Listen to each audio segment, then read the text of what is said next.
सुप्रभात प्यारे बच्चों। आज हम वल्लरी किताब से कक्षा 9 से एक कविता पढ़ने जा रहे हैं। उस कविता का नाम है अनुशासन ही शासन है और इसके कवि हैं डॉक्टर रमेश मिलन।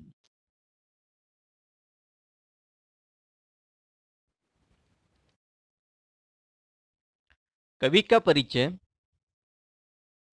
कवि का जन्म 9 जुलाई 1946 को हुआ। गांव मचाड़, जिला बुलंदशहर, उत्तर प्रदेश। शिक्षण एमए हिंदी और राजनीति शास्त्र में हुआ है। पुरस्कार सोने की मछली। इस कविता संग्रह को एनसीईआरटी ने पुरस्कार सम्माना।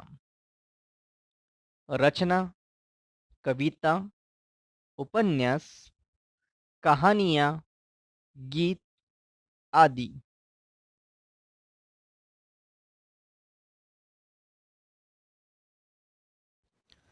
कविता का सार। इस कविता में कवि हमें विद्यार्थियों को सड़क पार करते समय ध्यान रखने की बातें सिखा रहे हैं। ट्रैफिक के कुछ संकेत होते हैं जैसे कि लाल, हरी, पीली बत्ती। इसके बारे में वो सूचना दे रहे हैं। रास्ते के नियमों को समझना और अनुशासन का महत्व सीखना, ये सारे बातें इस कविता में उन्होंने बताई हैं।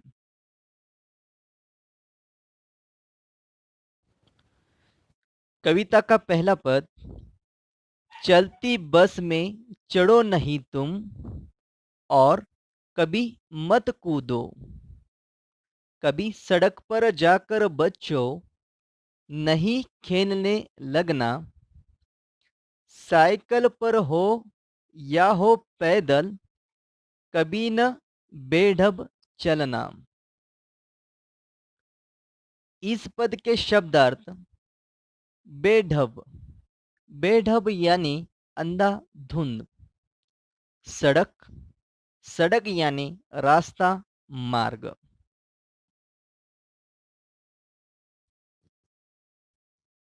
इस पद का अर्थ ये होता है। कवि कहते हैं कि चलती हुई बस में कभी मत चढ़ना और ना ही उतरना, क्योंकि गिरने की दुर्घटना होने की संभावना होती है। जैसे कि आपको सभी को पता है, अगर हम चलती हुई बस से चढ़ेंगे या फिर कूदेंगे या फिर उछलेंगे, उससे क्या होगा? दुर्घटना होने के चांसेस या फिर मौके ज़्यादा होते हैं। और आगे कहते हैं कवि, सड़क के बीचों बीच जाकर मत खेलो, क्योंकि सड़क वाहन गाड़ियों के लिए बनाई होती है। और पैदल, अगर आप पैदल जा रहे हो या साइकिल से जा रहे हो, जब भी आप रास्ते से जाएंगे तो आपको अच्छे से साइकिल चलानी होगी। या फिर कभी ने यहाँ पे कहा है कि बेढब। बेढब यानी अंधाधुंध। जैसे हम मस्ती करते हैं, हम जब रास्ते से चलते हैं तो ये नहीं करना है। जिससे क्या होगा? दुर्घटना हो सकती है और आपको अगर हानि पहुंच सकती है अगर आप बेढब चलेंगे। तो इसके लिए कवि कहता है कि ये हमें एक सूचना दे रहे हैं, एक हमें एक आदेश दे रहे हैं कि हमें अगर रास्ते से चलना है तो हमें सही और सीधे चलना चाहिए। जिससे हमें क्या करना है और जो भी हमें जो नियम दिए हैं उस नियमों का हमें पालन करना है।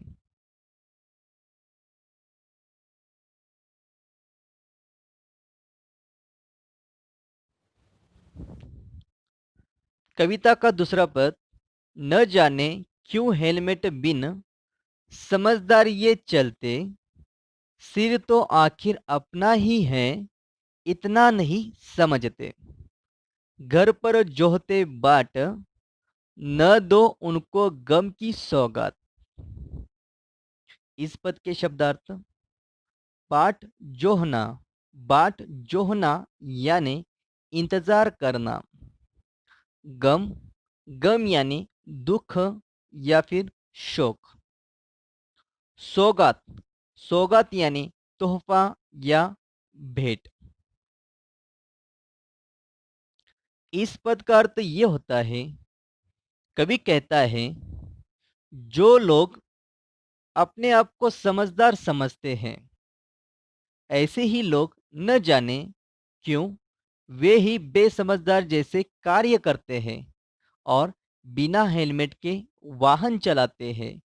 आखिर क्यों नहीं समझते कि अगर सिर फूटेगा या फिर सिर पर चोट आएंगी तो उन्हें नुकसान होगा।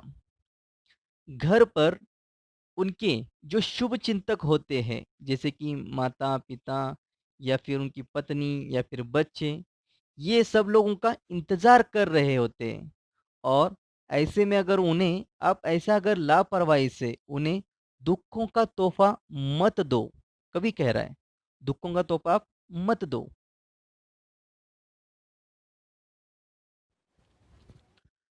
कविता का तीसरा पद: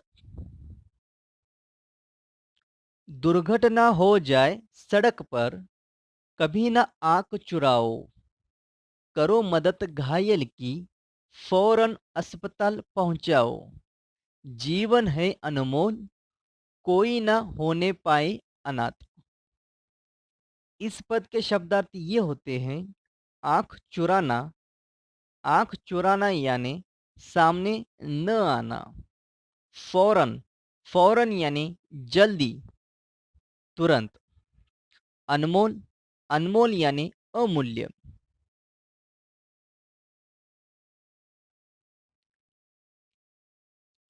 इस पद का अर्थ ये होता है, कवि कहते हैं, यदि तुम्हारे आंखों के सामने दुर्घटना हो जाए या फिर अपघात, एक्सीडेंट हो जाए आपके सामने, आंखों के सामने, तो उस समय उसे नज़रअंदाज मत करो, उसे नजरें मत फेरो।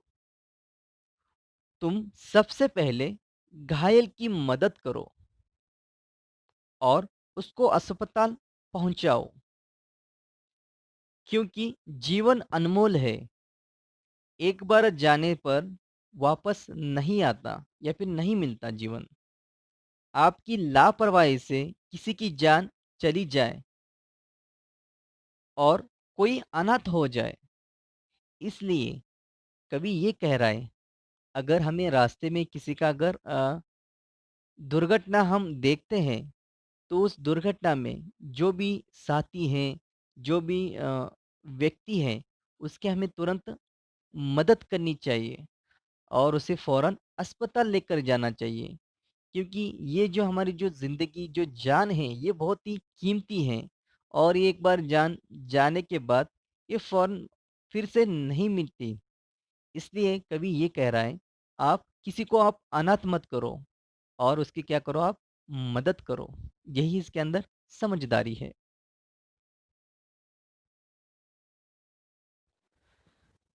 कविता का चौथा पद: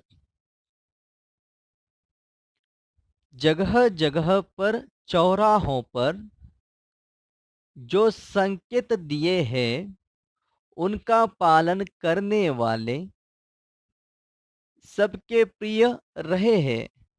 जियो और जीने दो का वे पाल रहे सिद्धांत।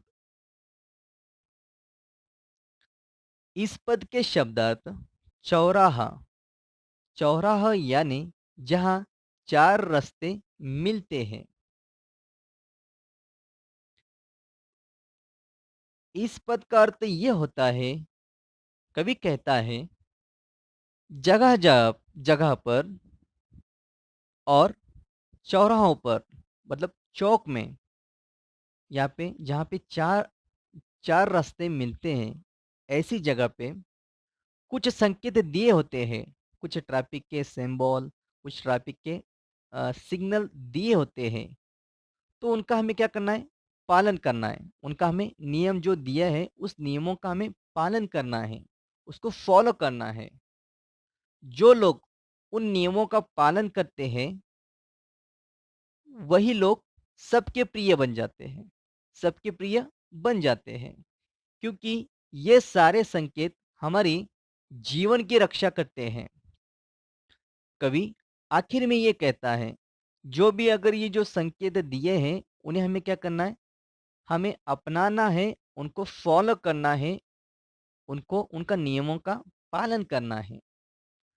कवि आखिर में ये कहता है, ये जितने भी कविता में हमें जो संकेत दिए हैं या फिर हमारे जो समाज में जितने भी ट्रैफ़िक की सिग्नल्स दिए हैं, संकेत दिए हैं कि तुम जियो और दूसरों को भी जीने दो, यही अच्छे और ज़िम्मेदार नागरिक की पहचान है। अगर ये आप इन नियमों का पालन करेंगे, आप किसी की जान भी बचा सकते हो और आपकी जान भी आप सलामत रख सकते हो। कवि का कहना ये है कि इस कविता से हमें हम जैसे विद्यार्थियों को, समाज के लोगों को एक प्रकार का वो ये बता रहे हैं जैसे कि ट्रैफिक के कुछ सिग्नल या फिर संकेत जो दे रहे हैं, हम उन नियमों का हमें क्या करना है? पालन करना है। जिससे हमें एक प्रकार का अनुशासन का महत्व हम सीखेंगे, समझेंगे और उन नियमों को हम अपनी ज़िंदगी में लाएँगे तो हमारी ज़िंदगी बच सकती है और हम हमारे लोगों का ख़्याल रख सकते हैं। धन्यवाद।